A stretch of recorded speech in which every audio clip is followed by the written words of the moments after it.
Hey, so tonight we're going to talk about something that might give you chills, but don't worry, the good kind, the kind that makes you grateful for your cozy bed and modern medicine. We're heading back to the late 1400s, to a time when a mysterious disease swept through England like nothing anyone had ever seen before.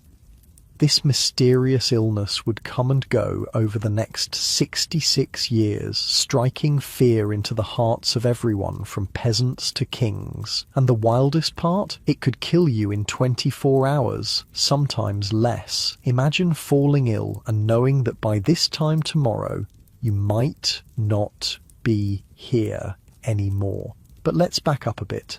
Let's set the scene. Oh, and if you're enjoying these stories, I'd really appreciate a like or subscribe. Super curious where you're all listening from, so drop a comment with your location and what time it is there. Always blows my mind how people are falling asleep to this all over the world. All right, find that cozy spot. Take a nice, slow breath and just let your body sink into whatever you're lying on. We're heading back to 1485 England, and trust me, you're going to be real grateful for that mattress by the time we're done. So, congratulations. You just woke up in the late summer of 1485, right when England is about to experience something completely terrifying, something that would become known by many names. The English sweat, Sudor Anglicus, the sweating sickness, the new acquaintance, or my personal favourite, stoop knave and know thy master. Yeah, the Tudors had a way with words. England in 1485 was just emerging from a brutal civil war called the Wars of the Roses. Think Game of Thrones, but real. George R.R. Martin actually based the Starks and Lannisters on the Yorks and Lancasters who fought this war. The air is different here in Tudor England. As soon as you step outside, your nose fills with, well, everything. The streets aren't exactly what we'd call clean. There's animal dung, human waste, rotting food, all just sitting there waiting for the rain to wash it away. People don't bathe much, maybe once a month if they're fancy. Most folks just splash their face and hands with water each morning and call it good enough. Your clothes would feel heavy and scratchy against your skin. Wool and linen mostly. Nothing stretchy or soft like we're used to. No elastic waistbands here, just laces and pins to keep everything together. And those pins, they were so important that women kept a special fund called pin money just to buy them. The smell of wood smoke hangs in the air from cooking fires. Food is fresh but basic. Lots of bread, some meat if you're lucky, vegetables from gardens, and always ale to drink. Water wasn't trusted, probably smart considering where most of it came from. And it's not just the smells and the clothing that would feel strange to you. It's the sounds too. No cars, no planes, no buzzing electronics. Instead, there's the constant clatter of horses' hooves on cobblestones, people shouting to sell their wares in the markets, church bells marking the hours of the day. Life moved slower, but was far more precarious. One bad harvest could mean starvation. One wrong word to the wrong person could mean death. And medicine? Well, medicine in Tudor times was a mix of superstition, ancient Greek ideas, religious beliefs, and a few practical remedies that actually worked. Doctors believed sickness came from an imbalance of 4 humours in your body: blood, phlegm, yellow bile, and black bile. Too much of any one humour, you got sick. The solution was often bloodletting. Yep, cutting you open to let the bad blood out. Not exactly what the doctor orders these days for a fever. So that's the world where our story begins. August of 1485. The Wars of the Roses has just ended with the Battle of Bosworth Field. Henry Tudor has defeated King Richard III and is about to be crowned Henry VII, starting the Tudor dynasty. But something strange is happening among the soldiers. Thomas, Lord Stanley, one of Richard's supposed supporters, held his troops back from the battle, claiming they were suffering from something he called the sweat, At first, people thought it was just an excuse. Lord Stanley was actually Henry Tudor's stepfather, so his loyalties were, complicated. But soon enough, everyone would learn this was no excuse. It was the first recorded mention of what would become one of history's most baffling diseases. 6 weeks after the battle, Henry's victorious army returned to London, and that's when things got really bad. By September, people in London were falling ill with something no one had seen before. It started with a sense of dread, a feeling that something wasn't right. Then came chills, violent shivers that shook your entire body. Your shoulders would ache, your neck, your back, your head. Everything hurt. And then the sweating began. Not just a little dampness, we're talking drenched, soaked through your clothes, through your bed sheets, sweat pouring off you like you're standing in a rainstorm. Your heart would race, your body would feel like it was burning up from the inside, nausea would hit you in waves, delirium would set in, making you confused, making it hard to think straight. And all of this happens fast, really fast. One account describes people who were dancing at court at 9 o'clock and dead by 11, 2 hours. That's how quickly this thing could take you.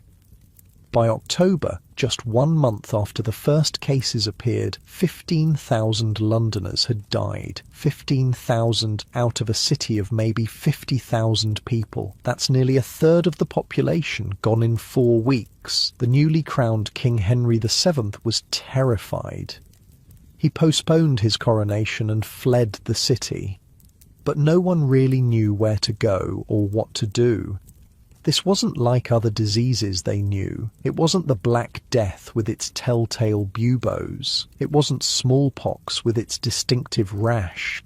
This was something new, something that seemed to come from nowhere and kill before you even had time to say your prayers. What made the sweating sickness even stranger was who it targeted. Most epidemics hit the young, the old, the poor, those with weaker immune systems or worse living conditions. But the sweat? It went after the wealthy, the powerful, the prime of society, and it completely spared children and the elderly. There's not a single record of a child dying from the sweating sickness. Not one.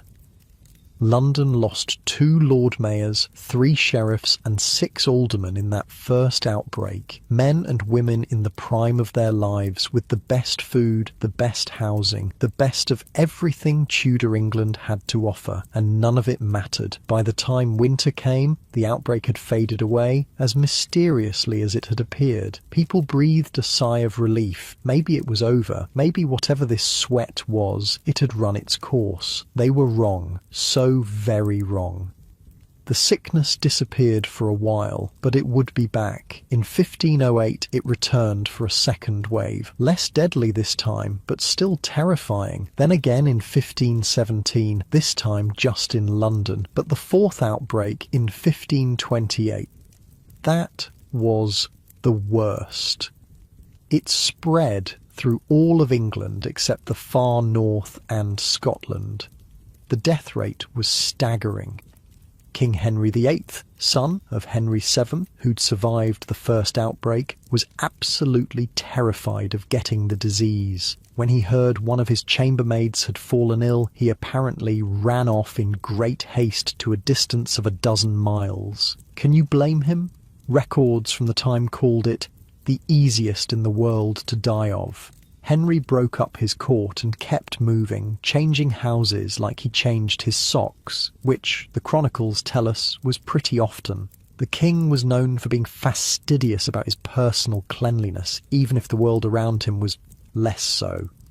What made this fourth outbreak even more significant was that it was the only time the sweating sickness left England. It travelled by ship to Germany, where it killed thousands, including 3,000 people in the city of Danzig alone. From there, it spread to Poland, Scandinavia, and parts of Russia. Western Europe got lucky. For whatever reason, the sickness never reached France or Italy. Was it the climate, the terrain, something about the people? No one knew. By 1529, the outbreak had ended, but the fear remained, because everyone knew by now the sweat always came back, and sure enough, in 1551, it returned for its fifth and final appearance. The pattern was always the same. It would appear in spring, peak in summer, and fade away in fall, like clockwork, like it was tied to the seasons somehow.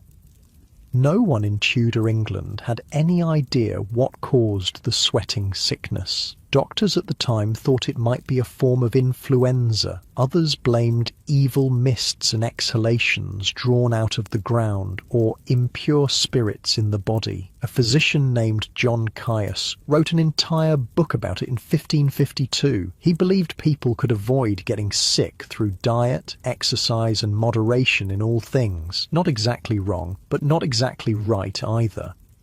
Modern researchers have different theories. Some think it might have been hantavirus, a disease spread by rodents. Others have suggested anthrax poisoning, but we still don't know for sure. The sweating sickness vanished as mysteriously as it appeared, and it never came back. Ooh, at least not in the same form.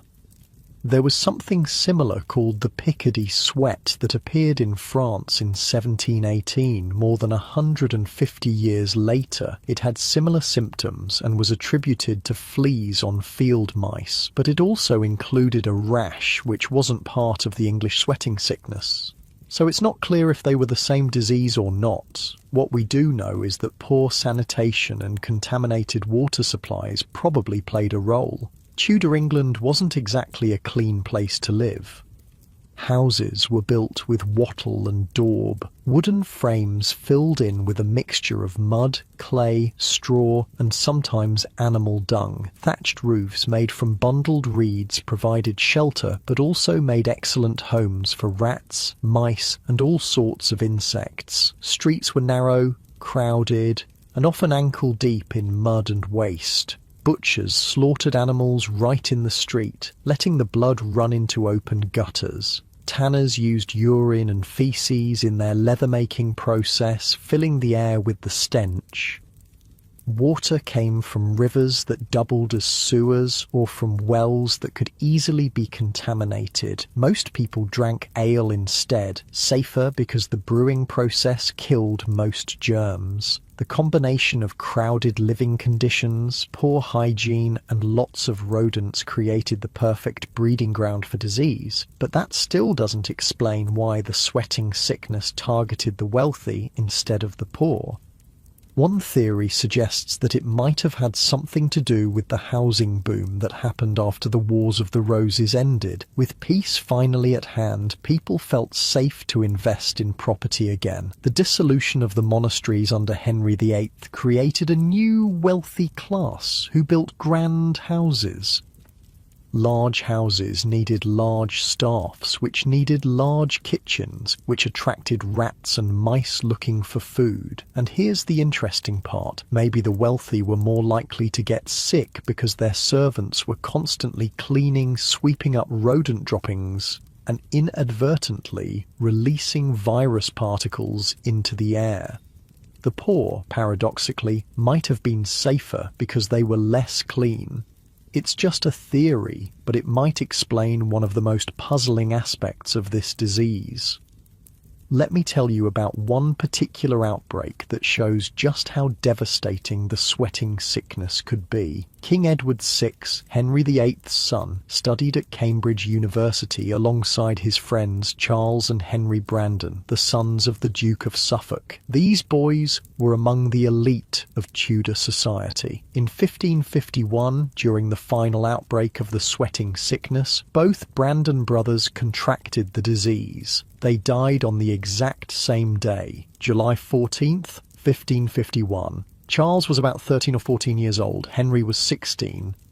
Just like that, two bright young lives snuffed out. Their title, Duke of Suffolk, died with them. This is what made the sweating sickness so terrifying. It wasn't just that it killed quickly, it's that it seemed to strike without rhyme or reason. You could be young, healthy, wealthy, powerful, and none of it mattered. The sweat didn't care. After 1551, the disease began to fade away. Later outbreaks were smaller, more localized, and then it was gone, just like that. Just as suddenly as it had appeared 66 years earlier. But one thing about the sweating sickness has puzzled researchers for centuries, the fact that it offered no immunity. Most epidemics, if you survive them once, you never get them again. Your body learns to fight off that specific disease. Not so with the sweat, you could get it multiple times. In fact, there are records of people who survived 3 or 4 bouts of it before finally succumbing. One of those people was Anne Boleyn, Henry VIII's second wife. She caught the sweating sickness in 1528 and survived. She wrote a letter indicating that Lord High Chancellor Thomas Wolsey had the disease as well. Both recovered that time. Anne wouldn't be so lucky with her next brush with death, but that's a story for another night. As you lie there, feeling the weight of your blanket, the softness of your pillow, think about how different it would have been to lie in a Tudor bed. The mattress would be stuffed with straw, maybe feathers if you were wealthy. The room would be dark except for maybe a single candle.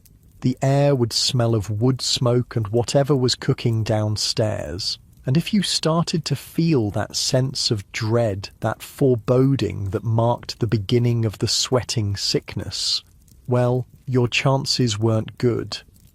Tomorrow we'll continue our journey through this mysterious plague, looking at how it changed the course of English history and exploring more about what daily life was like in Tudor times. For now, though, just breathe. Feel the comfort of knowing that the sweating sickness is long gone. Let the rhythm of your breath slow down, getting deeper, more relaxed with each exhale. The gentle weight of history settling over you like a warm blanket, carrying you back to your own time. Safe, secure, and very, very lucky to be living in an age of modern medicine. The pale morning light filters through the small, uneven glass of your Tudor window, glass that's full of tiny bubbles and ripples distorting the world outside. You're alive. Another day dawns. In the streets below, life goes on. The baker's apprentice stumbles by, half asleep, on his way to light the ovens before dawn. The sound of a distant cock crowing filters through the town. A dog barks somewhere, then another answers. Living in Tudor England means experiencing a world of contrasts. If you're among the wealthy, your morning might start with a servant bringing a basin of water and a linen towel for washing your face and hands. If you're not so fortunate, you might splash some water from a bucket shared by the whole family. Not that the wealthy bathed all that often either. The common belief was that water, especially hot water, opened the pores and let in disease. Bathing too frequently was considered dangerous. Instead, people relied on changing their linen undergarments to stay clean. The linen would absorb the sweat and oils from your skin, and you'd just change it when it got too dirty. That's where the expression keeping clean linen comes from. Cleanliness had a different meaning back then. The well-to-do would rub their bodies with linen cloths, scrubbing away dirt without getting wet. They might use a mixture of white vinegar and rose water to freshen up. Smelling nice was considered more important than what we would call cleanliness. And yet, despite what we might think of as primitive hygiene, the Tudor elite were obsessed with certain kinds of cleanliness. They kept their fingernails immaculately trimmed and cleaned. They washed their hands before eating. They changed their linen shirts, or shifts, frequently. It's just that their understanding of disease was, well, different. But back to our story of the sweating sickness. After the first terrible outbreak in 1485, people lived in fear of its return, and return it did.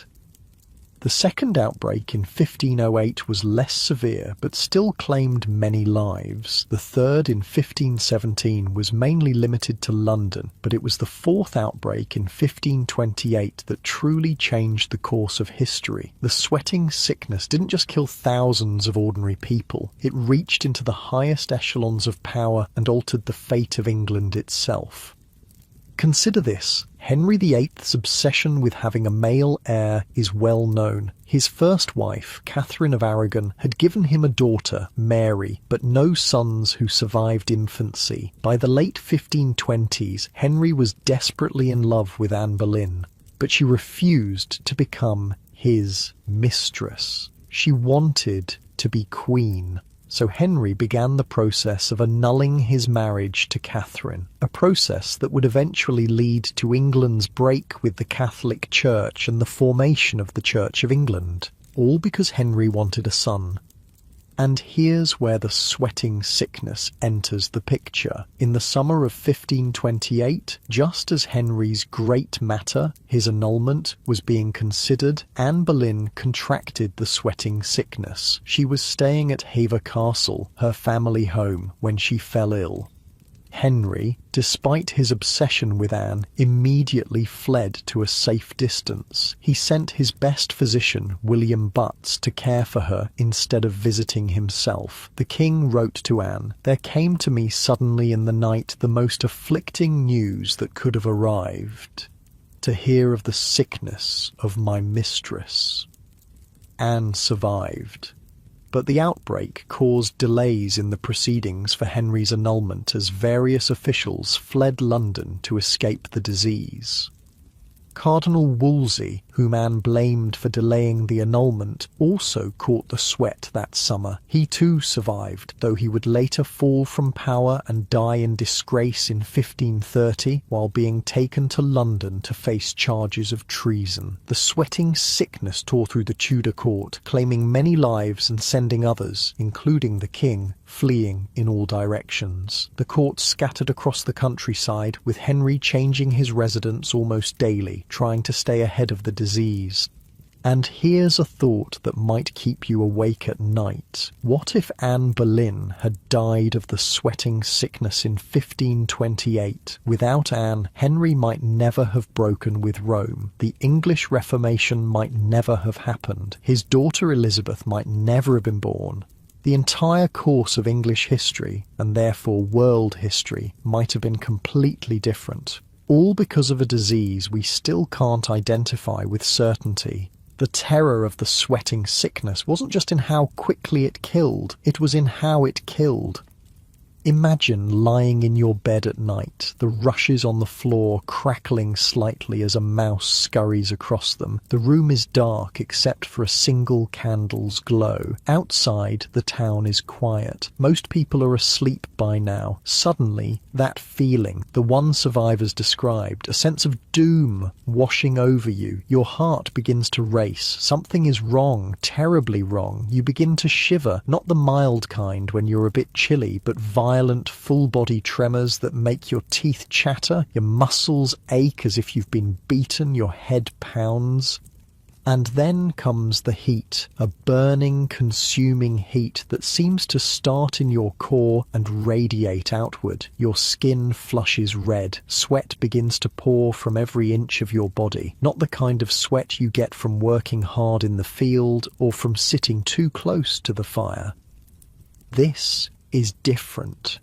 This is like your body is trying to push all the water out through your skin all at once. Your bedclothes become soaked. The straw mattress beneath you grows damp. Your heart hammers in your chest, racing so fast it feels like it might burst. You're thirsty, desperately, painfully thirsty, but drinking doesn't seem to help. Nausea hits in waves. Your mind becomes foggy. It's hard to think, hard to focus. Faces around you blur. Voices seem to come from far away. And all of this happens within hours, sometimes as few as 2 or 3. By the time the local physician arrives, if there even is one in your area, you might already be beyond help. What would the doctor do anyway? Tudor medicine was ill-equipped to handle such a swift and violent disease. If you were wealthy enough to have a physician attend you, they might try bloodletting. That's right, making you bleed more when you're already weak and dehydrated from sweating. They'd use a sharp blade to cut your vein or apply leeches to suck your blood. The theory was that disease was caused by an imbalance of the 4 humours: blood, phlegm, black bile, and yellow bile. Too much of any one humour made you sick, so if you had a fever, which meant too much blood, the solution was to remove some blood. Makes perfect sense, right? Other treatments might include herbal remedies. John Caius recommended warm drinks and herbs to promote even more sweating. The idea was that the sweat was the body's way of expelling the disease, so encouraging it might help. He also insisted that patients not be allowed to sleep. Extreme fatigue was a symptom of the disease, but Caius believed that sleeping during the sweating phase could lead to coma or death. So there you'd be, exhausted, feverish, soaked in sweat, heart racing, and your doctor would be forcing you to stay awake while feeding you hot drinks to make you sweat more. Not exactly restful. If you were poor, you probably wouldn't see a doctor at all. You'd rely on folk remedies, prayers, or maybe the advice of the local wise woman.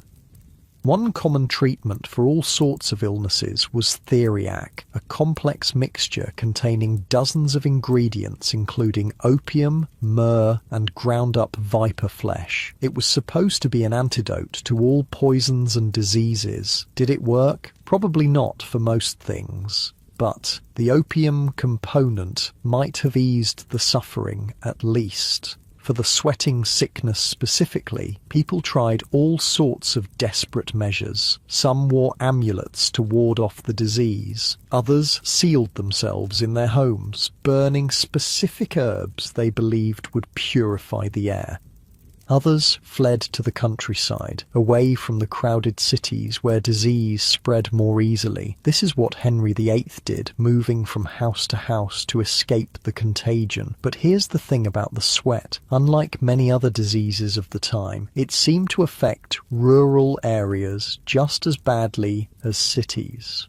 There was no escaping it. The terror of the sweating sickness transformed Tudor society in subtle ways. People became more aware of hygiene, not in the way we understand it, but in their own context. Houses were cleaned more frequently. The rushes on the floor, dried reeds or straw that served as a kind of primitive carpet, used to be changed only occasionally. Now, in wealthy homes at least, they might be replaced more often or strewn with herbs thought to purify the air. Lavender, rosemary, sage. Windows were opened to let in fresh air, despite the common belief that night air was dangerous. Some people carried posies of sweet-smelling flowers, both to mask the general stench of Tudor life and in the belief that pleasant scents could ward off disease. This belief in miasma, the idea that disease was spread by bad air or foul odours, would persist for centuries, and it wasn't entirely wrong. Removing sources of foul smells often meant removing sources of disease, even if they didn't understand why. Life in Tudor England went on, even under the shadow of the sweating sickness. People still got up at dawn, they still worked the fields or practiced their trades, they still gathered in the marketplace to buy and sell goods, to gossip, to socialise. Markets were the heartbeat of Tudor communities. By the beginning of Henry VIII's reign, over 750 towns in England held weekly markets. These weren't just places to shop, they were the social media of their day. This is where news spread, where people connected, where life happened.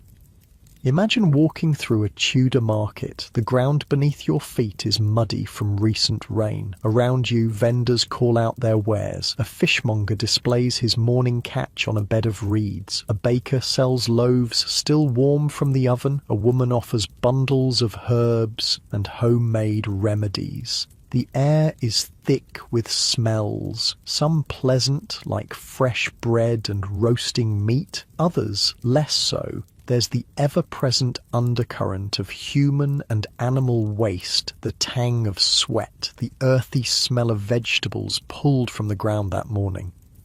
People from all walks of life brush past you. A wealthy merchant in a fur-trimmed gown, a farmer's wife with a basket of eggs, apprentices running errands, children darting between the stalls, and through it all runs an undercurrent of conversation. Who's sick? Who's died?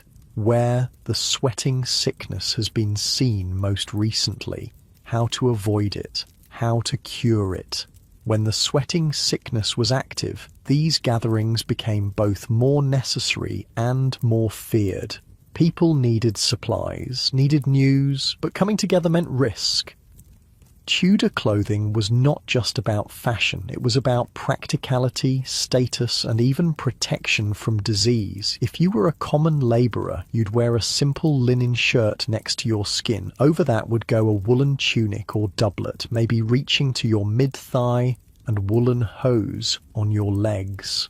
A belt at your waist would hold small tools or a pouch for your few precious possessions. Your shoes would be simple leather and you'd probably have a woolen cap. Women would wear a linen shift, like a long undershirt, next to their skin. Over that would go a kirtle, a kind of dress with a fitted bodice and full skirt. On top of that might be a gown if they could afford it. Their heads would be covered with a linen cap, and married women would add a veil. The wealthy, of course, had much more elaborate clothing. Men wore doublets padded to create a broad-chested silhouette with decorative slashes to show the fine linen shirt beneath. Their hose became more like fitted trousers. They might have velvet cloaks, fur trims, jewelled buttons. Wealthy women wore multiple layers, a shift, then a kirtle, then an overgown that might have detachable sleeves. Their headdresses became increasingly elaborate throughout the Tudor period, but regardless of status, everyone believed that clothing could protect you from disease. The linen worn next to the skin was thought to absorb harmful humours from the body. That's why changing your linen was considered so important for health. During outbreaks of the sweating sickness, people might add specific herbs to their clothing or wear certain colours believed to ward off illness. Red was thought to be especially protective. Food in Tudor England was both simpler and more complex than what we eat today. Simpler in terms of ingredients. Most people ate what was local and in season. More complex in how those ingredients were combined and presented, at least for the wealthy. The average person ate a lot of bread. A lot. It was the main source of calories, often consumed at every meal. Depending on your status, this might be fine white bread made from sifted wheat flour, or coarse dark bread made from rye or barley. Meat was a luxury for most people, eaten perhaps once or twice a week. Fish was more common, especially on the numerous fast days when the church forbade meat. Vegetables came from gardens, and fruit was eaten in season. Spices were expensive and used sparingly by all but the wealthiest. Salt was the most common preservative, used to keep meat and fish from spoiling. Meals were generally taken twice a day, a larger meal around mid-morning, dinner, and a lighter one in the early evening, supper. People rose and slept with the sun, their days dictated by daylight rather than clocks. Ale or beer was drunk by everyone, including children. It was safer than water and provided calories. Wine was for the wealthy. During outbreaks of the sweating sickness, people became even more concerned about what they ate and drank. Certain foods were believed to either protect from or encourage disease. Garlic was thought to be protective, as were bitter herbs. Foods considered hot and moist, according to the humoral theory, were avoided during outbreaks, as they were thought to promote sweating. Water sources became suspect. Wells might be abandoned if people who drank from them fell ill. Springs and streams outside of towns were sought out as potentially purer sources. Home remedies were shared and tried with increasing desperation. Vinegar was sprinkled around homes to purify the air. Dried rosemary was burned. Windows were sealed against night air or flung open to allow fresh breezes, depending on which theory of disease you subscribe to. Through it all, the daily rhythm of Tudor life continued. It had to. Crops needed tending. Animals needed feeding. Trade needed to happen. Life went on in the shadow of possible swift death. And for most people, life was already precarious enough without the sweating sickness. Infant and child mortality was high. Women died in childbirth at alarming rates. Accidents, violence, other diseases all claimed lives regularly. The sweating sickness was just one more threat in a world already full of them. But its speed and its mysterious nature made it particularly terrifying.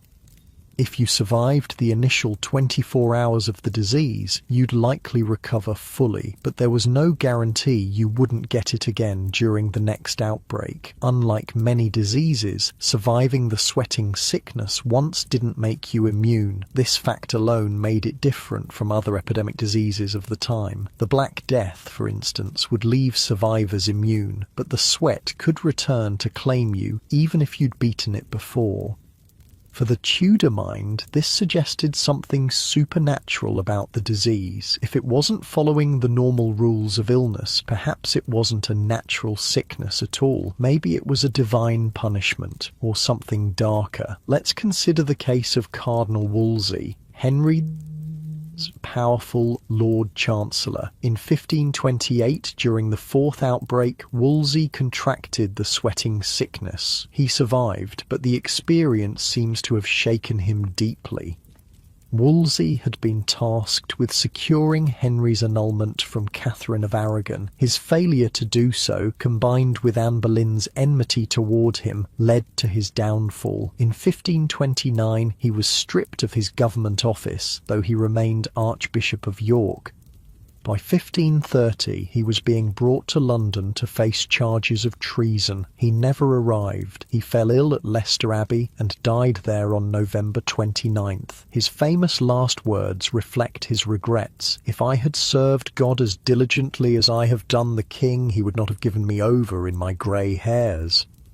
Was this final illness the sweating sickness returning to claim him? Probably not, as it wasn't the right season. More likely it was something else, perhaps typhoid fever. But in the Tudor imagination, diseases were often seen as divine judgment. Wolsey's fall from grace, followed by his death before he could face trial, seemed like perfect poetic justice. Religious responses to the sweating sickness varied. Catholics prayed to saints for protection, particularly St. Roch or St. Sebastian, both associated with plague.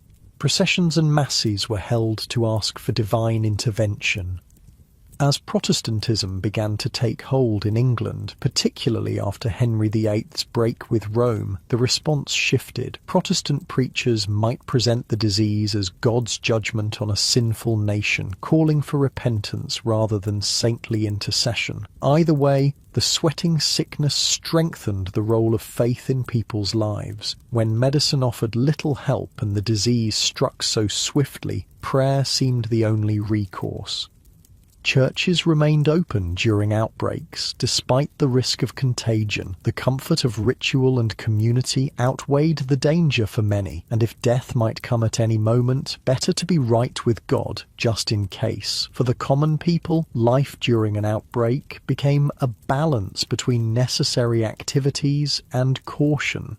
Markets might have fewer vendors and customers. Taverns might be emptier than usual. People might limit their interactions, avoiding large gatherings when possible. But life had to go on. Fields needed tending. Food needed to be prepared. Work needed to be done. Most people couldn't afford to flee to country estates like the nobility. They had to stay and face whatever came, and curiously, the poor seemed to fare better against the sweating sickness than the rich. Was it exposure to similar diseases that gave them some protection? Was it their diet, simpler and less rich than that of the wealthy? Was it just that fewer cases among the poor were recorded? We don't know. What we do know is that the sweating sickness shaped Tudor society, contributing to the general atmosphere of uncertainty and the awareness of mortality that characterized the age. It also provided an early example of public health measures. Towns affected by the sweating sickness sometimes imposed restrictions on travellers from infected areas. Houses where someone had died might be marked. Belongings of the deceased might be burned. These measures weren't always effective, and they weren't implemented consistently, but they represent early attempts at controlling the spread of disease through community action rather than individual protection. The sweating sickness made people more aware of their connections to others. Your health depended not just on your own actions, but on the actions of your neighbours, your community, your nation. A disease that could kill within hours forced people to think about their place in a larger world. And for the Tudor monarchs, particularly Henry VIII, the sweating sickness represented a threat to their power and plans that they couldn't control through force or diplomacy. It was a reminder that even kings were mortal. As you lie there, feeling the weight of your blankets, the softness of your pillow, try to imagine what it would be like to live with that kind of uncertainty. To know that a disease could appear without warning and claim your life before the next sunset. The comfort we take for granted, not just physical comfort, but the security of modern medicine, of understanding how diseases work and spread, would be unimaginable to someone from Tudor England. For them, the world was full of unseen dangers. The sweating sickness was just one of many threats that could strike without warning, and yet they lived their lives, loved their families, pursued their ambitions just as we do. There's something both humbling and reassuring about that. Humans have always faced uncertainty, have always lived in the shadow of mortality, and we've always found ways to keep going despite it. Feel the weight of your body sinking deeper into your mattress. Far more comfortable than any Tudor bed could ever be. Feel the quiet safety of your room, free from the diseases that haunted our ancestors. Let that sense of security wash over you, gentle like a summer rain. Let it carry you towards sleep. Darkness has fallen over Tudor London. The streets are mostly empty now, save for the occasional night watchman with his lantern held high, calling out the hour. 10 o'clock and all's well. Though really, is it? The only other people out at this hour might be those visiting taverns, or, you're very unlucky, footpads looking for someone to rob. Best to stay indoors after dark in Tudor England, especially during an outbreak of the sweating sickness. Inside their homes, people are settling down for the night. Unlike us, they don't stay up late reading by electric light or watching screens. When the sun goes down, there's not much to do except sleep or worry. And during an outbreak of the sweat, there's plenty to worry about. Imagine yourself in a modest Tudor home. The fire in the hearth has burned down to embers, casting a soft red glow across the room. Most families sleep in one room, often in one bed. Privacy is a luxury few can afford. The mattress beneath you crackles slightly as you shift position. It's stuffed with straw that's been packed down by months of use. The blanket over you is heavy wool, a bit scratchy against your skin. A cool draft seeps in through the cracks around the window shutters. Somewhere in the darkness, someone coughs. A baby whimpers. An old dog sighs and repositions itself by the dying fire. This is how most Tudor people end their day, surrounded by family, lulled to sleep by the familiar sounds and smells of home. It's comforting in its way, until someone wakes in the night, shivering with that telltale chill that means the sweat has found them. When that happens, the household erupts into terrified activity. Candles are lit, the fire is stoked, neighbours might be called, someone runs for the physician if there's one nearby and the family can afford it. The race against time begins. 24 hours. That's all you have to survive the sweating sickness, sometimes less. Let's talk about a specific case, one that changed the course of English history in ways that still echo today. Arthur Tudor was the eldest son of Henry VII and Elizabeth of York. He was the hope of the new Tudor dynasty, carefully educated to be a king who would secure his family's somewhat shaky claim to the throne. At age 15, Arthur married Catherine of Aragon, daughter of the powerful Spanish monarchs Ferdinand and Isabella. The marriage created an important alliance between England and Spain. After their wedding, Arthur and Catherine were sent to Ludlow Castle in Wales, where Arthur would serve as president of the Council of Wales and the Marches, basically getting on the job training as a ruler. In March of 1502, both Arthur and Catherine fell ill with a sweating-type sickness. Catherine recovered. Arthur did not. He died on April 2nd, 1502, after about a month of illness. Was it the sweating sickness? It's hard to be certain. The timing of his death, a month after falling ill rather than hours or days, doesn't match the pattern of the sweating sickness. But records from the time are incomplete, and diagnoses were imprecise. Whatever the exact cause, Arthur's death changed everything. His younger brother Henry, 10 years old at the time, suddenly became heir to the throne, a boy who had been raised for the church, not for kingship. And Catherine of Aragon, she was now a 16-year-old widow in a foreign country. Eventually, Henry VII and Ferdinand of Spain agreed that Catherine should marry the new heir, Henry, but the death of Henry VII in 1509 delayed these plans. When Henry VIII took the throne, one of his first acts was to fulfill the long-planned marriage to Catherine. He was 18, she was 23. You know how this story ends, right? Catherine failed to give Henry the son he desperately wanted. Years later, he would break with the Catholic Church to annul their marriage and marry Anne Boleyn, all of which might never have happened if Arthur hadn't died. If he had lived and ruled as King Arthur the Fine of England, with Catherine as his queen, the entire religious and political landscape of Europe might have been different. No Church of England, no Elizabeth I, perhaps no English colonization of the Americas in the same way. History pivoted on the death of one teenage boy. It's tempting to say, what if? What if Arthur had lived? But that's not how history works. It unfolds one day at a time, with each event shaping what comes next. Just like our lives, the sweating sickness that may have killed Arthur didn't return in a major outbreak until 1508, 6 years after his death. This second outbreak was less severe and widespread than the first, but the 1517 outbreak struck London hard, and then came 1528, the worst of them all. Let me tell you about what happened at Oxford University during that 1528 outbreak. Oxford, along with Cambridge, was one of the two great centres of learning in Tudor England. Young men, and only men at that time, came from across the country to study there. When the sweating sickness arrived in Oxford that summer, it hit the university population especially hard.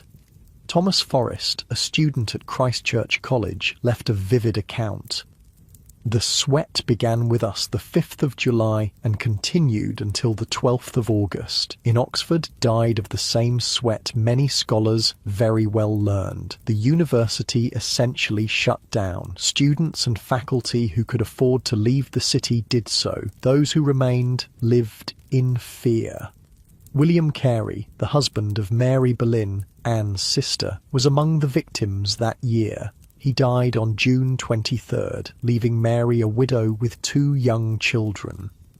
At Cambridge University, similar scenes played out. The university closed and students were sent home. One of those students was Hugh Latimer, who would later become Bishop of Worcester and eventually be burned at the stake during the reign of Mary Wall. But in 1528, he was just a scholar fleeing for his life. The 1528 outbreak was also significant because it was the only time the sweating sickness spread beyond England's borders. Ships carried it to the European mainland where it ravaged northern Germany, the Netherlands, and Scandinavia.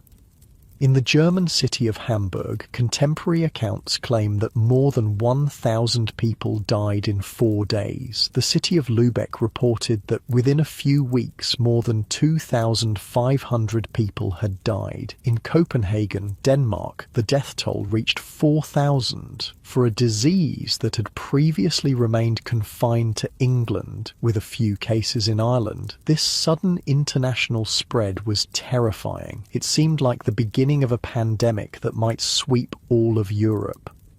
But strangely, it stopped before reaching France or Italy. Southern Europe was spared, no one knows why. After 1528, the sweating sickness disappeared again. For 23 years, people lived without the fear of this particular disease, though plenty of others filled the gap.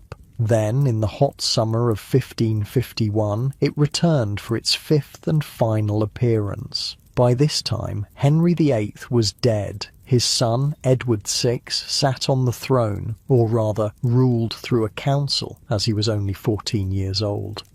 Edward was a sickly boy, but intelligent and devout. He had been raised as a Protestant, unlike his father, who, despite breaking with Rome, remained Catholic in many of his beliefs. Under Edward, England became more firmly Protestant. Churches were stripped of their Catholic imagery.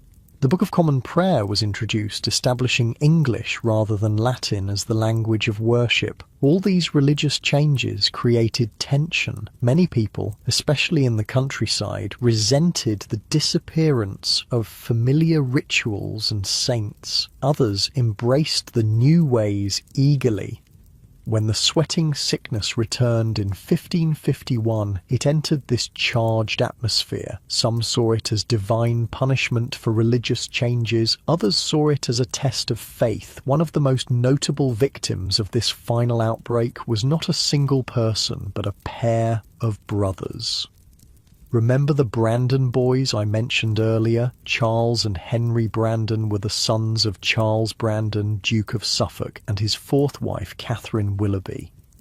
The elder Charles Brandon had been one of Henry VIII's closest friends. He had even married Henry's sister Mary, briefly Queen of France, in a secret ceremony that initially enraged the king. But Henry forgave his friend, and Charles remained a powerful figure at court until his death in 1545. His sons, the young Charles and Henry Brandon, were students at Cambridge University when the sweating sickness struck in 1551. King Edward VI, about their age, was their close friend and companion.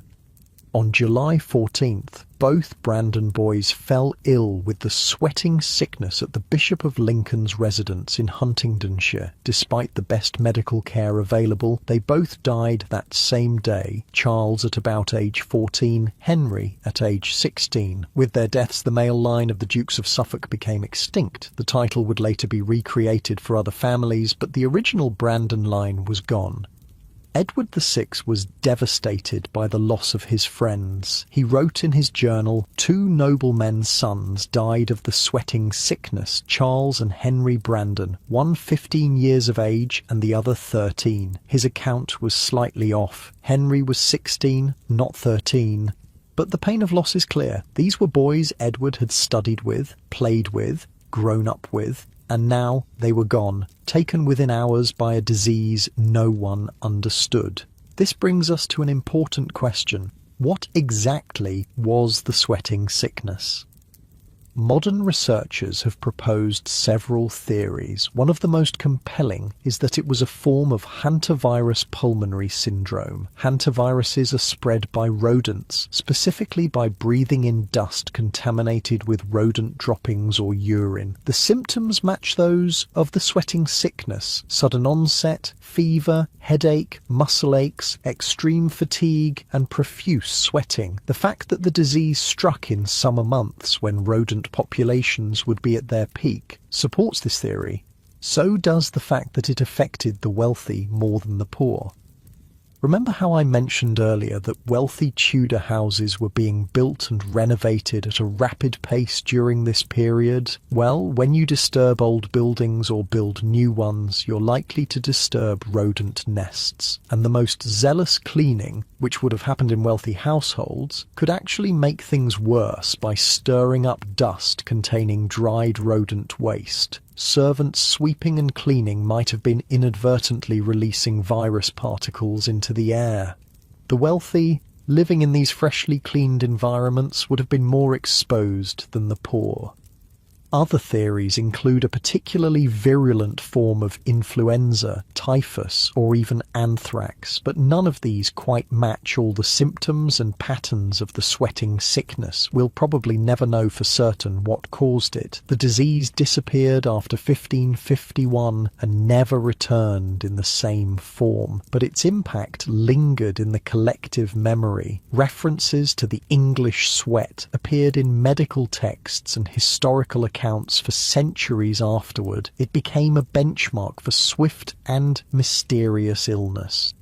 So what was it like to live through these outbreaks? Let's imagine the experience of an ordinary Tudor person. You're a merchant's wife in London. Your husband trades in wool cloth, a valuable export that has made your family comfortably well off. Not nobility, but solidly middle class for the time.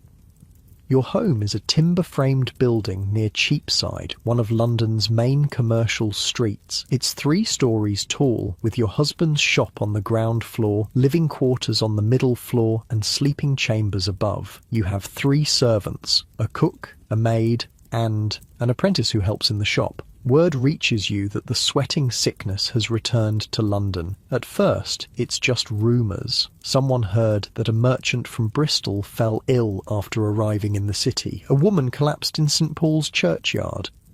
Then it becomes more real. The butcher 2 streets over has died. So has the wife of a goldsmith your husband knows, a servant in the mayor's household. People begin to take precautions. Your husband burns sweet-smelling herbs in the shop, believing they purify the air.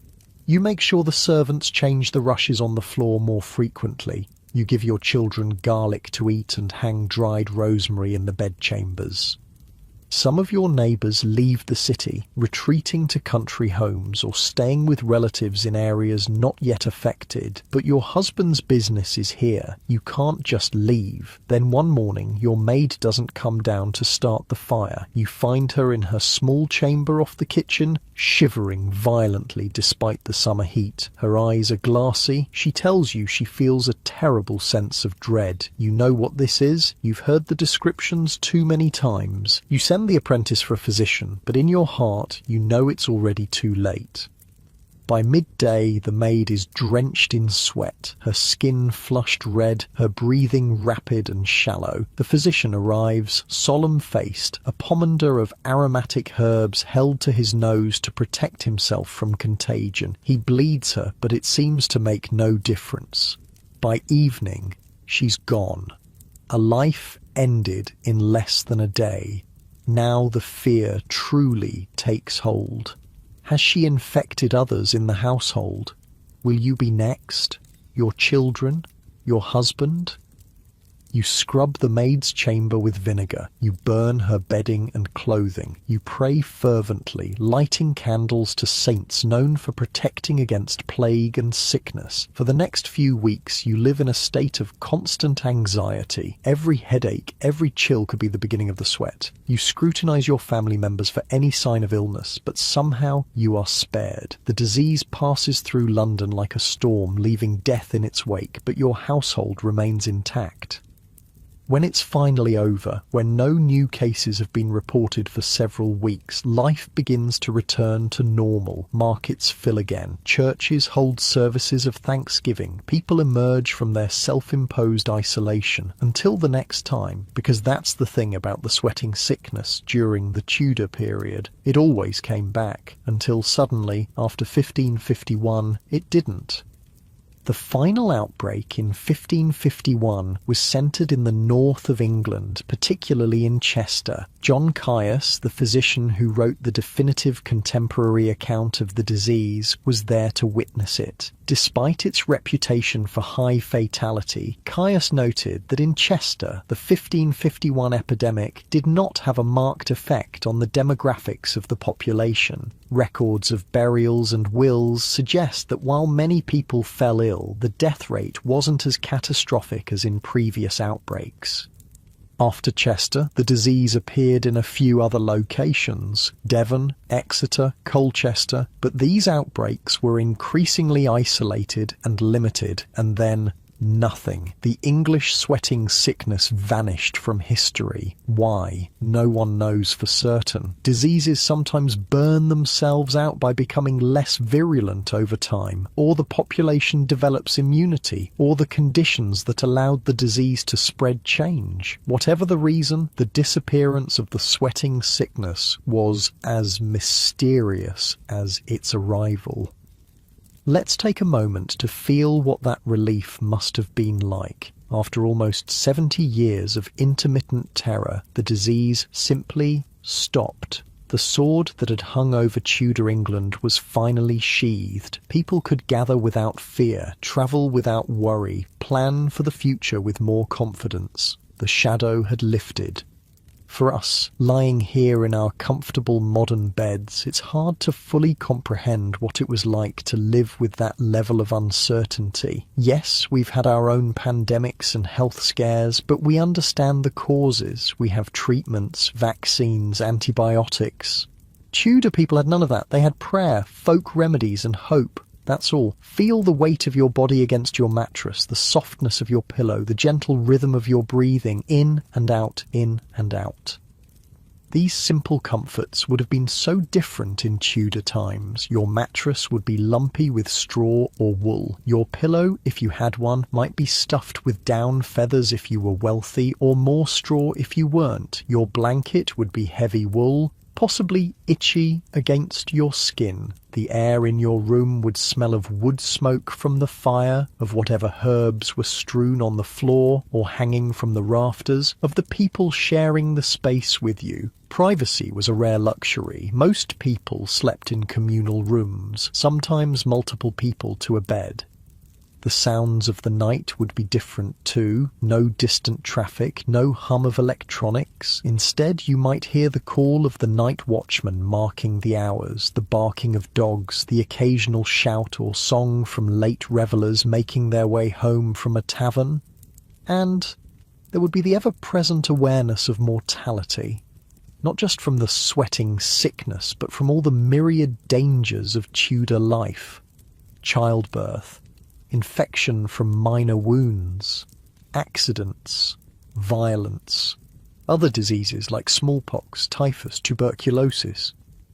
Life was precious and precarious. Each day was a gift not to be taken for granted. Perhaps that's why Tudor people embraced life with such vigour. They feasted when food was plentiful. They celebrated holidays with enthusiasm. They danced, sang, played sports and games. They loved and fought and lived fully in the moment, because the next moment wasn't guaranteed. The sweating sickness taught them that, if nothing else. As you drift towards sleep, think about the resilience of those Tudor people. They faced a terrifying, mysterious disease that could strike without warning and kill within hours. Yet they carried on. They rebuilt their lives after each outbreak. They adapted, created, loved and planned for the future despite it all. There's a lesson in that, I think, about human endurance, about hope, about finding joy even in uncertain times. Let that thought settle over you like a warm blanket. Let it ease you towards sleep, toward dreams that might take you back to Tudor England, but safely, as an observer rather than a participant, and be grateful for the soft bed beneath you, for the clean water you drink without a second thought, for the medicines waiting in your cabinet should you need them. These are luxuries a Tudor king would have envied. Dawn breaks over the Thames. The river's surface turns from black to silver as the first rays of sunlight touch it. Mist rises from the water, shrouding the many boats already plying their trade on London's watery highway. The city is waking up, shutters open, fires are lit. The smell of baking bread begins to drift through the narrow streets. Another day in Tudor England begins.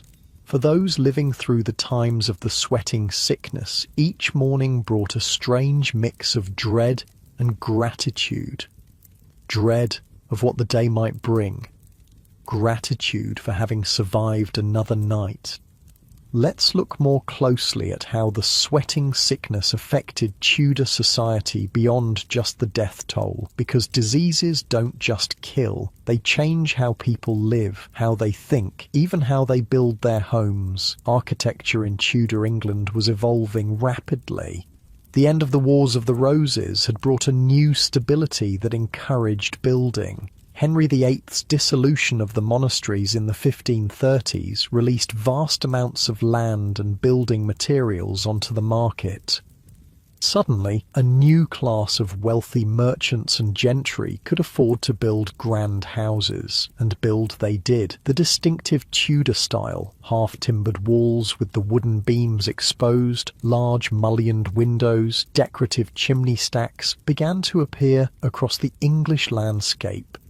Inside these homes, changes were happening too. Medieval great halls began to give way to more specialised rooms, separate dining chambers, studies, bedchambers that weren't shared by the entire household.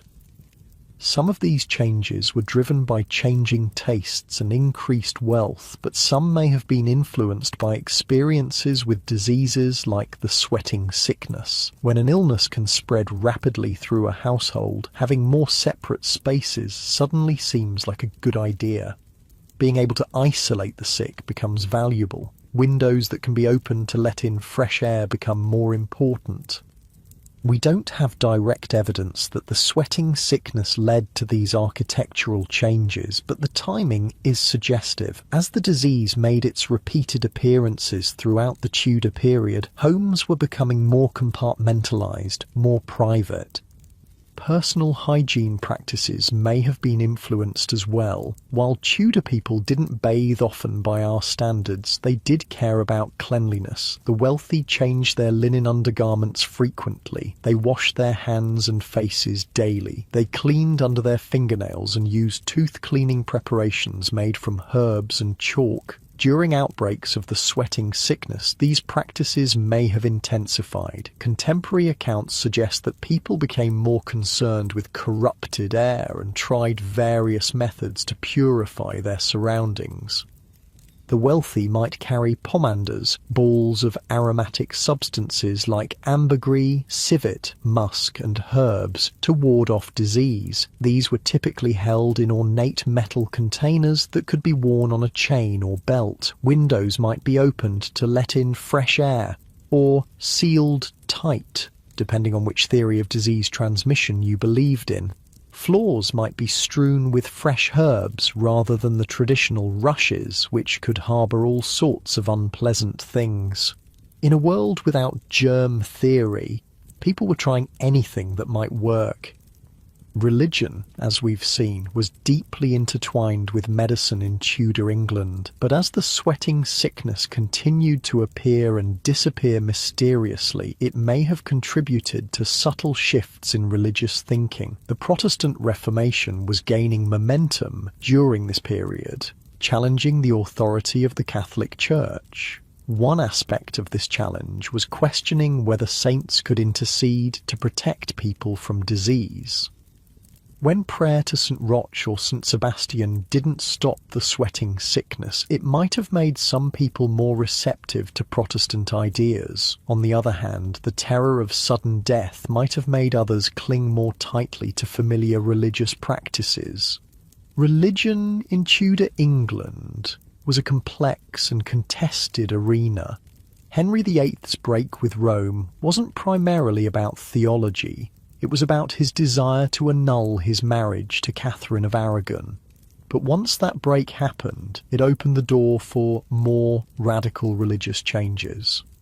Under Edward VI, England moved more firmly in a Protestant direction. Catholic imagery was removed from churches, the Mass was replaced with English language services, saints' days were downplayed in favour of simple biblical teaching. Then came Mary I, daughter of Catherine of Aragon, who tried to return England to Catholicism, sometimes by force. The religious whiplash continued under Elizabeth I, who established a kind of middle way, a Protestant church with some Catholic trappings. Through all these changes, ordinary people tried to make sense of their world. When disease struck seemingly at random, was it divine punishment, a test of faith, or something more mundane, tied to physical rather than spiritual causes? The sweating sickness, with its mysterious comings and goings, must have seemed like a divine visitation to many, but its peculiar pattern, targeting the wealthy rather than the poor, sparing children entirely, didn't fit neatly into any religious narrative. Perhaps this contributed in small ways to a more naturalistic understanding of disease, not immediately, not explicitly, but as part of a gradual shift in thinking. Speaking of gradual shifts, let's look at how medicine was evolving during this period. Tudor medicine was a mix of ancient Greek theories, medieval practices, folk remedies, and increasingly new observations based on experience. The sweating sickness challenged this medical system because it didn't behave like known diseases. John Caius, whom we've mentioned before, was one of the most important English physicians of the Tudor period. His book on the sweating sickness, published in 1552, was one of the first detailed medical studies of a specific disease in English. While Caius still believed in traditional humoral theory, the idea that health depended on the balance of 4 bodily fluids, he was also a careful observer. He recorded symptoms in detail. He noted which treatments seemed to help and which didn't. He tried to identify patterns in who got sick and who didn't. This approach, emphasizing observation and experience over ancient authority, was a small step toward what we would now recognize as scientific medicine. Not a revolution, but a revolution. Caius advised moderate living as a preventative measure against the sweating sickness. He recommended avoiding extremes of heat and cold, eating a balanced diet, getting adequate but not excessive exercise, and keeping regular hours. Not bad advice, really. While it wouldn't prevent viral infection, living moderately might help the body withstand disease better. Other physicians of the time recommended more specific remedies. Thomas Forestier, who had witnessed the first outbreak in 1485, suggested a mixture of blessed thistle, rosemary and marigold boiled in water with bread as a treatment. Would it have helped? Probably not directly. But staying hydrated is always good when you're sweating profusely, so the advice to drink herbal infusions wasn't entirely wrong. The most dangerous treatments involved bloodletting and purging, deliberately making the patient bleed or vomit to expel bad humours. These would have weakened someone already fighting a serious infection. Despite these misguided approaches, Tudor physicians were trying, they were observing, experimenting, learning. It would take centuries more for medicine to develop a true understanding of infectious disease, but the process had begun. Let's shift our focus now to how the sweating sickness affected Tudor politics and power. We've already seen how it may have influenced the course of Henry VIII's Great Matter, his annulment from Catherine of Aragon, but its impacts went beyond that. The disease's tendency to target the wealthy and powerful meant that it repeatedly thinned the ranks of the Tudor elite. Nobles, court officials, wealthy merchants, all were vulnerable. This created opportunities for social mobility. When established families lost their heirs, new men could rise. When court officials died, their positions needed filling. The flux caused by the sweating sickness, along with Henry VIII's break with Rome and dissolution of the monasteries, helped create the conditions for a more fluid society. Thomas Cromwell, Henry's chief minister from 1532 to 1540, is perhaps the most famous example of this mobility. Born the son of a blacksmith, he rose to become the king's most trusted advisor and one of the most powerful men in England. Cromwell's rise wasn't directly caused by the sweating sickness, but he operated in a world where sudden death was common and opportunities appeared unexpectedly. His skill lay in recognizing and seizing those opportunities. The sweating sickness also affected how the court itself operated. During outbreaks, the normal gathering of hundreds of nobles, officials, and servants became dangerous. The court would disperse, with the monarch and key officials moving frequently to stay ahead of infection. This disrupted the normal functions of government. Letters from the period complain about delays in justice, in financial transactions, in diplomatic negotiations, all because key people were either ill, dead, or had fled to safer locations. In a system that depended so heavily on personal relationships and face-to-face interactions, this disruption was significant. Decisions were delayed, messages were lost, confusions multiplied. The sweating sickness thus contributed to the gradual development of more formalized, bureaucratic government structures that could function even when individuals were absent. Again, not a revolution, but part of a long evolution. Now, let's look at how the disease affected ordinary lives. We've talked about the wealthy and powerful, but what about everyone else? For the vast majority of Tudor people, daily life revolved around agricultural cycles. About 90% of the population lived in rural areas, farming the land. Their lives followed the seasons, planting in spring, tending crops in summer, harvesting in fall, surviving winter. When the sweating sickness struck a village or rural area, it disrupted these patterns. If key workers fell ill during harvest time, crops might rot in the fields. If a miller died, grain might go unground. If a baker fell ill, bread might go unbaked. Communities had to adapt quickly. Neighbours would step in to help affected families. Work would be redistributed. Alternative arrangements would be made. This kind of mutual support was essential in a world without social safety nets. Your community was your insurance policy. You helped others because someday you might need help yourself. Markets and fairs were another important part of rural life. Weekly markets in local towns allowed farmers to sell their produce and buy necessities. Annual fairs brought traders from further afield, offering exotic goods and entertainment. During outbreaks of the sweating sickness, these gatherings became both more necessary and more dangerous. People still needed to buy and sell goods, but coming together in crowds increased the risk of contagion. Some markets might be temporarily suspended. Others might move outdoors, spreading vendors farther apart. Attendance might drop as people chose to stay home when possible. For urban dwellers, the impact was somewhat different. Cities were already dangerous places in terms of disease. Crowded conditions, poor sanitation, and contaminated water made urban areas breeding grounds for various illnesses. The sweating sickness was unusual in that it didn't seem to spread more easily in cities than in rural areas, but the concentration of people made outbreaks more visible and more disruptive. Guilds, organisations of craftsmen and merchants, played a major role in Tudor urban life. They regulated trade, maintained standards, trained apprentices, and provided support for members and their families. During outbreaks, guilds might adapt their practices. Apprentices might be sent away from infected areas. Workshops might operate with reduced staff. Funds might be collected to support the families of those who died.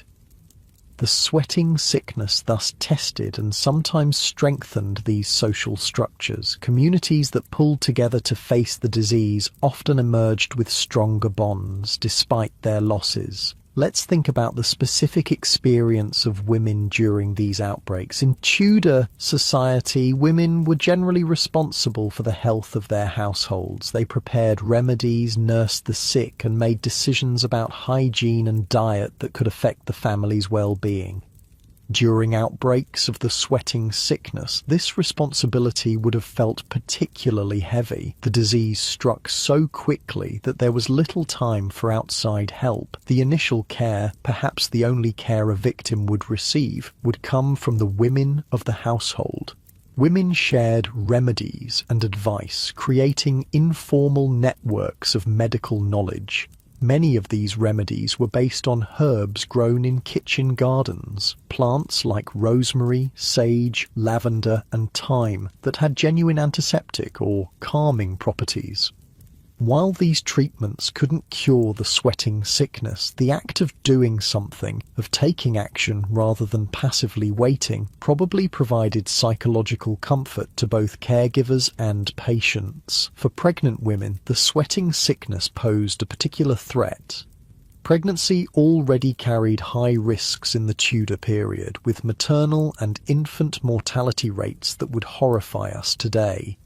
Adding a disease that could kill within hours made the prospect even more terrifying.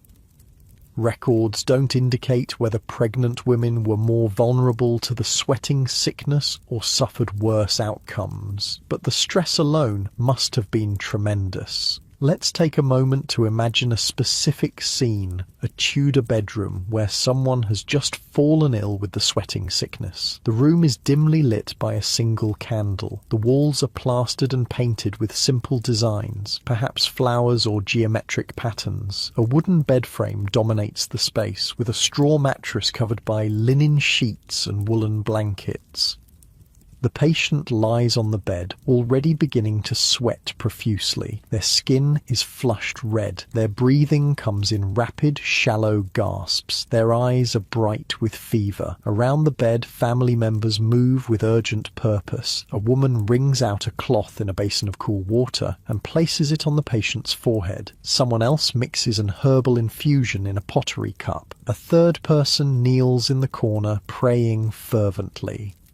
The air is thick with fear, with love, with desperate hope. No one says it aloud, but everyone knows, by this time tomorrow, their loved one will either be recovering or dead. There is no in-between with the sweating sickness. Outside the window, life goes on. A cart rumbles by on the street below. Children laugh as they play some game. A church bell tolls the hour. The contrast between the crisis unfolding in the bedroom and the ordinary world just beyond the walls makes the situation even more surreal. This scene would have played out thousands of times during the various outbreaks of the sweating sickness, sometimes with a happy ending as the patient survived the crucial 24 hours. More often not. Let's return to the broader historical picture. The sweating sickness made its final appearance in 1551 during Edward VI's reign. By 1553, Edward was dead, not from the sweat, but from what was probably tuberculosis.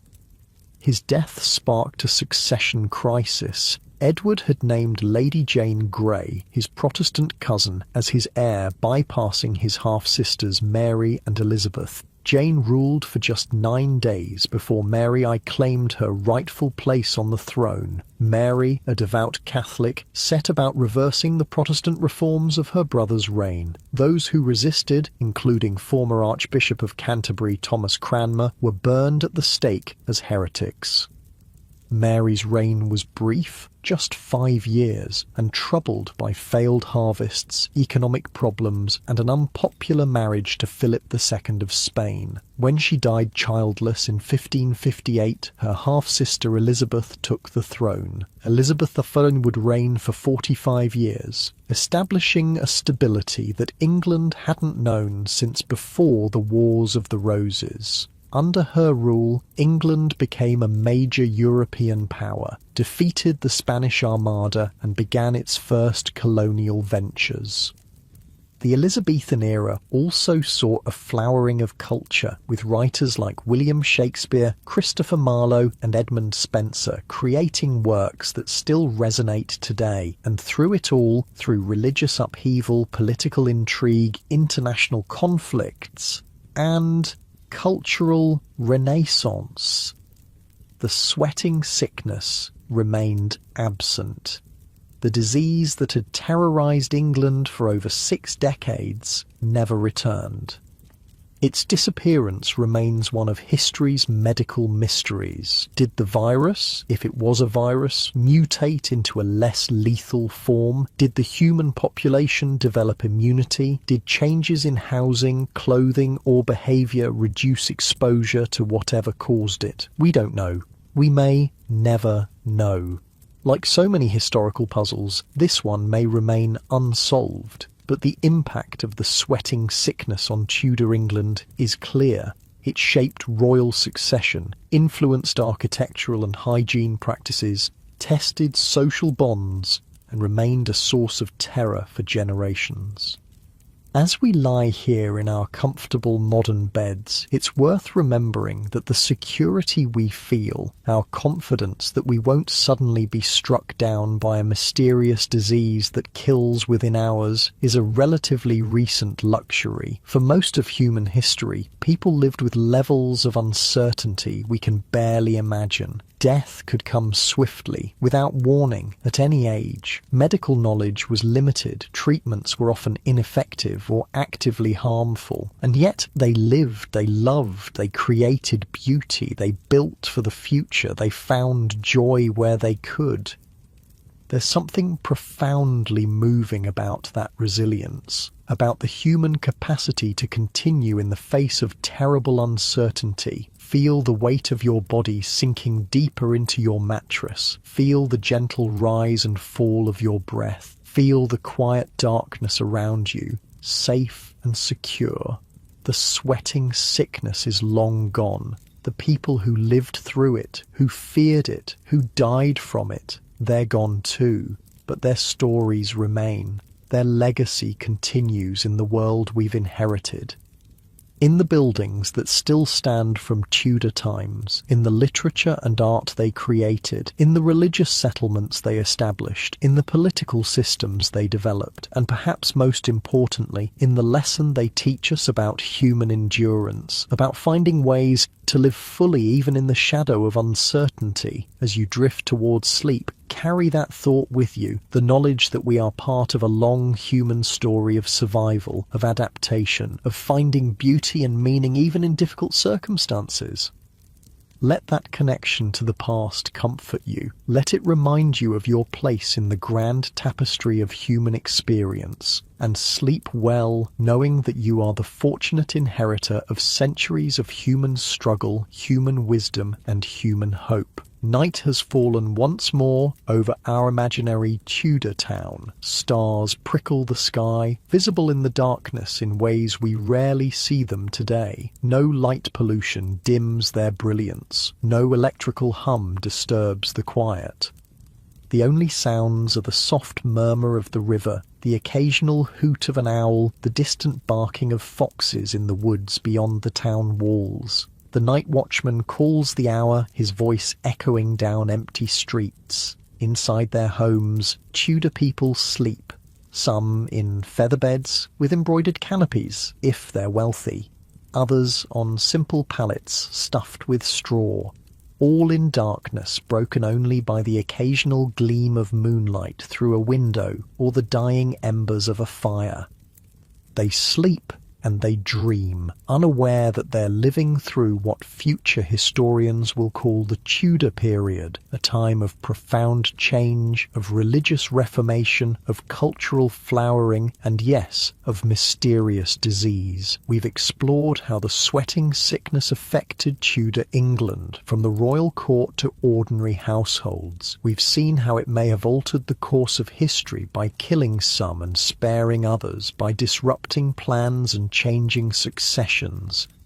But there's more to this story, more to understand about how the sweating sickness fit into the broader context of Tudor health and medicine, about its legacy, and about what it can teach us today. Let's start by looking at the disease in context. The sweating sickness was just one of many health threats in Tudor England. Bubonic plague remained an ever-present danger, returning in waves throughout the period. Smallpox claimed countless lives, particularly among children. Tuberculosis, then called consumption, was common. Malaria, known as ague or marsh fever, plagued low-lying areas. Childbirth was incredibly dangerous. Some estimates suggest that 1 in 20 women died in childbirth or from postpartum infections. Of those who survived, many would go through the ordeal a dozen times or more during their reproductive years. Infant and child mortality was heartbreakingly high. Even among the wealthy, perhaps 1/3 of children died before age 5. For the poor, the numbers were worse. Life expectancy at birth was around 35 years. This doesn't mean most people died in their 30s. Many lived to their 60s or 70s, but high childhood mortality drastically lowered the average. Against this backdrop of constant health threats, the sweating sickness stood out not because it killed more people than other diseases, it didn't, but because of how it killed, its speed, its mystery, its apparent targeting of the wealthy and powerful. Most diseases of the time made some kind of sense to Tudor people. Plague came from miasmas, bad air, in crowded, filthy areas. That's why the rich could flee to their country estates and usually escape it. Marsh fever came from, well, marshes. Avoid those areas and you'd probably be fine. But the sweating sickness, it didn't follow the rules. It struck the clean, well-fed nobility as readily as, more readily than, the unwashed poor. It came and went with the seasons, but didn't seem tied to any particular environment. It killed with terrifying speed, but then disappeared for years at a time. No wonder it captured the imagination, created such fear. No wonder we still talk about it 5 centuries later. The legacy of the sweating sickness extends beyond its direct impact on Tudor society. It influenced how we think about and respond to disease outbreaks even today. John Caius's book on the sweating sickness, published in 1552, represents an early example of epidemiology, the study of how diseases spread through populations. While Caius still relied on ancient humoral theory to explain why people got sick, his careful recording of symptoms, treatments, and outcomes was remarkably modern. His approach, observing, documenting, analysing patterns, laid groundwork for how we study disease outbreaks today. He was asking the right questions, even if he lacked the tools to find the right answers. Another legacy lies in public health measures. During outbreaks of the sweating sickness, Tudor authorities sometimes took steps to limit its spread. Houses where someone had died might be marked, travel from affected areas might be restricted, public gatherings might be discouraged. These measures weren't applied consistently or based on a scientific understanding of contagion, but they represent early attempts at what we would now call public health policy. The sweating sickness also left its mark on Tudor literature and art. References to sudden death, to the fragility of life, to the vanity of worldly pursuits. These themes run through the creative works of the period. Shakespeare, born after the sweating sickness had disappeared, nonetheless grew up in a world shaped by its memory. His plays are full of references to death coming swift as thought and to the unpredictability of fate. In Hamlet, the gravedigger scene powerfully evokes the levelling nature of death, how it comes to all regardless of status. This reflected the lived experience of Tudor people who had seen how even the wealthiest and most powerful could be struck down in hours by the sweating sickness. The disease may also have influenced the development of what we now call memento mori art, works that reminded viewers of their mortality. Skulls, hourglasses, wilting flowers, these symbols became common in Tudor portraits and decorative arts.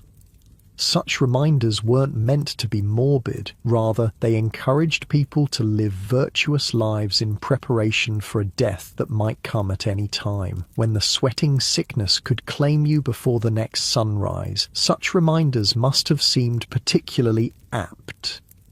Let's shift our focus now to a topic we haven't explored much yet: Tudor entertainment and leisure.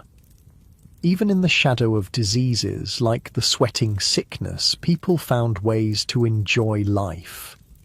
For the common people, entertainment centered around holidays and festivals, many tied to the agricultural year or to religious observances. May Day, Midsummer, Harvest Home, Christmas. These were times of feasting, dancing, games, and communal celebration. Music was everywhere in Tudor England. People sang as they worked, played instruments in taverns and homes, listened to minstrels at markets and fairs. Henry VIII himself was an accomplished musician, composer, and dancer.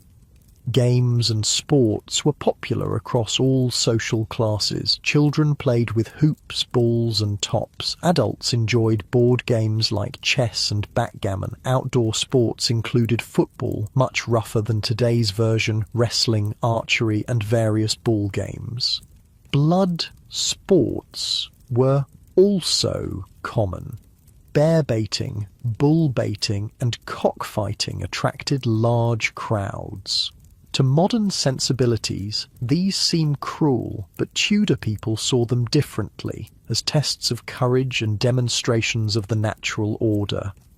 Theatre emerged as a major form of entertainment during the Tudor period, especially under Elizabeth I, and the first permanent theatres in England were built in the 1570s. By the end of Elizabeth's reign, London had several theatres drawing crowds of thousands. Shakespeare, Marlowe, Jonson and other playwrights created works that appealed to all social classes. Groundlings paid a penny to stand in the yard, while wealthier patrons sat in covered galleries. Everyone, from apprentices to nobles, shared the experience. During outbreaks of disease, theatres might close temporarily, but the human need for entertainment, for distraction, for communal experience always brought them back. Wine and ale flowed freely in Tudor England. Taverns were social hubs where news was shared, deals were made and tensions were released. Drinking songs, crude jokes and tall tales made the rounds, providing relief from the hardships of daily life.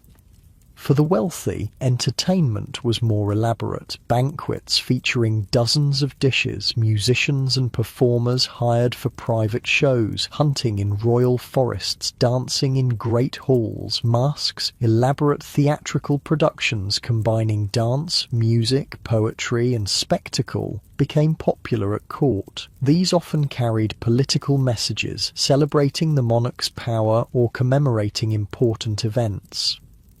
Life wasn't all work and disease in Tudor England. Even with the threat of the sweating sickness looming, people found time for joy, for laughter, for the pleasures that make life worth living. Perhaps this is one of the most important lessons we can take from the Tudor experience of the sweating sickness. Life goes on. Humans adapt. We find ways to celebrate even in difficult circumstances. Another aspect of Tudor life we haven't explored fully is education. How did people learn in a world where sudden death was an ever-present possibility?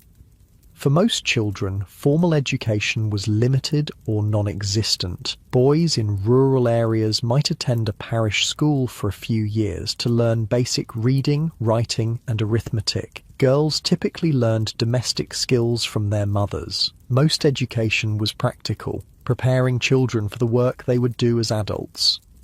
Apprenticeships were the main form of professional education. Boys as young as 7 might be sent to live with a master craftsman, learning a trade over 7 to 10 years. These arrangements were formalized in contracts that specified what the master would provide and what the apprentice would learn. For the wealthy, education was more extensive. Boys attended grammar schools where they studied Latin, Greek, rhetoric, and mathematics. Girls from noble families might have tutors who taught them languages, music, needlework, and household management. Universities, Oxford and Cambridge, were reserved for men preparing for careers in the church, law, or government. The curriculum remained largely medieval, focusing on theology, philosophy, and classical languages. During outbreaks of the sweating sickness, education, like everything else, might be disrupted. Schools and universities sometimes closed. Tutors might flee affected areas. Apprenticeships might be interrupted by the death of either master or apprentice. But education, like life itself, adapted. Learning continued. Knowledge was preserved and expanded, even in the face of disease and uncertainty. This resilience is a recurring theme in the story of the sweating sickness. Tudor society bent but did not break under its pressures. People found ways to continue the essential activities of life, working, learning, loving, celebrating, while adapting to the realities of the disease. Let's look now at how the sweating sickness fits into the broader story of Tudor England's place in world history. The Tudor period saw England transform from a relatively minor European kingdom into an emerging global power. When Henry VII took the throne in 1485, England was still recovering from the Wars of the Roses. Its economy was primarily agricultural. Its political influence was limited largely to the British Isles. By the time Elizabeth I died in 1603, England had defeated the Spanish Armada, established trading relationships across Europe and into the Ottoman Empire, and taken its first steps toward colonial expansion with the founding of Roanoke Colony in what would become Virginia. This transformation took place despite, or perhaps partly because of, the disruptions caused by events like the sweating sickness. When established patterns are broken, new possibilities emerge. The dissolution of the monasteries, for example, released not just land but also people. Monks and nuns previously dedicated to religious life had to find new paths. Some became teachers, some went into trade, some brought their learning and skills into secular society in ways that enriched the cultural and intellectual life of the nation. Similarly, the deaths caused by the sweating sickness created vacancies in government, in guilds, in businesses. These vacancies were opportunities for others to advance. The society remained hierarchical, but there was more movement within that hierarchy than there had been before. Trade expanded during this period, despite the disruptions of disease. The wool trade, long the backbone of the English economy, continued to flourish.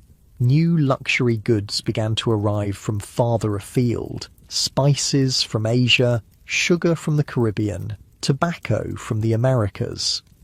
These new commodities changed daily life in subtle ways. Spices, once rare and precious, became more common in cooking. Sugar, previously a luxury for the very wealthy, began to appear in more recipes. Tobacco, unknown in Europe before contact with the Americas, became popular for smoking. All of these changes took place against the backdrop of recurring epidemic disease. The sweating sickness was just one of several health threats that Tudor people faced. Yet life continued, progress continued, human adaptability and resilience prevailed. Let's turn now to a question that has fascinated historians and medical researchers for centuries. Why did the sweating sickness disappear? After the 1551 outbreak, the disease vanished from the historical record. There were no more major epidemics, no more panicked flights from London, no more records of people dying within hours of falling ill with the characteristic symptoms. Several theories have been proposed to explain this disappearance. One possibility is that the causative agent, whether a virus, a bacterium, or something else, mutated into a less lethal form. This has happened with other diseases. Viruses, in particular, often evolve toward less virulence over time, as killing the host too quickly limits their ability to spread. Another theory is that the human population developed immunity. If enough people survived infection and retained some resistance to future infections, the disease might have had trouble finding new victims. Eventually, it might have died out or become so rare that it no longer caused noticeable outbreaks. A third possibility is that environmental factors changed. If the sweating sickness was indeed a hantavirus, changes in rodent populations or human-rodent interactions could have reduced transmission. Improvements in housing, food storage, or sanitation might have played a role. Or perhaps the disease didn't disappear at all. Maybe it transformed into something we now recognize as a different illness. The symptoms of the sweating sickness share some similarities with various modern diseases. Could it have evolved into something we now call by another name? We may never know for certain. The sweating sickness appeared before the development of modern medicine, before microscopes could identify pathogens, before the concept of viruses was understood. It disappeared before anyone could study it with the tools we now take for granted. All we have are descriptions written by people who witnessed its effects but had no way to understand its causes. In this, the sweating sickness serves as a humbling reminder of the limits of our knowledge. Even with all our scientific advancement, there are still mysteries in the world of disease. The COVID-19 pandemic reminded us of this, how a new disease can emerge suddenly and change everything. How our understanding evolves as we gather more information, how much remains uncertain even as we fight to control the outbreak. Tudor people faced the sweating sickness without our advantages. No electron microscopes, no PCR tests, no antivirals or vaccines, not even a basic understanding of germ theory. And yet they coped. They developed theories, tested treatments, implemented public health measures that made sense within their understanding of the world. They adapted their social practices, their architecture, their daily routines to reduce risk as best they could. There's a lesson here for us. Human creativity and adaptability are powerful resources in the face of threat. When we don't know exactly what we're facing or exactly how to fight it, we still find ways to continue, to protect ourselves and each other, to build and plan for a future we hope to see. The story of the sweating sickness is, in many ways, a story about uncertainty, about living with questions that have no clear answers. about making the best decisions you can with limited information, about finding meaning and purpose even when the future is not guaranteed. These are timeless human challenges, as relevant today as they were in Tudor England. As our journey through the world of the sweating sickness comes to an end, let's take a moment to reflect on what we've learned, on the connections between then and now, on the threads that link us to those Tudor ancestors across the centuries. We've seen how a mysterious disease appeared suddenly, caused terror and disruption, altered the course of history in ways both large and small, and then disappeared just as suddenly. We've explored how people responded, with fear, yes, but also with courage, with innovation, with community support, with religious faith, with medical experimentation, with artistic expression, with continued engagement in the business of living. We've considered how the sweating sickness might have influenced architecture, hygiene practices, social mobility, government structures, medical approaches, and religious attitudes. And we've reflected on the resilience of Tudor society, its ability to absorb the shocks of repeated epidemics and continue functioning, adapting, evolving. What does all this tell us about ourselves, about human nature, about our capacity to face the unknown? Perhaps it suggests that uncertainty, while frightening, is also fertile ground for growth. That disruption, while painful, creates opportunities for positive change. That facing mortality, while sobering, can deepen our appreciation for life.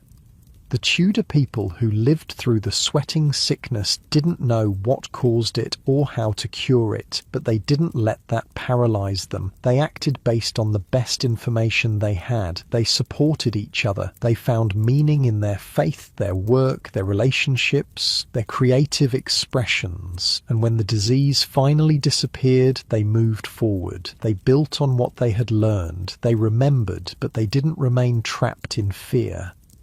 There's wisdom in that approach, I think, a wisdom we can apply to our own uncertainties, our own challenges, our own fears. As you drift towards sleep, I invite you to carry that wisdom with you, to remember that humans have faced the unknown before and found ways to thrive despite it. That adaptability and resilience are part of our heritage, gifts from ancestors who survived their own dark times. Feel the weight of your body sinking deeper into your bed. Feel the gentle rhythm of your breath. Feel the quiet darkness surrounding you, protective rather than threatening.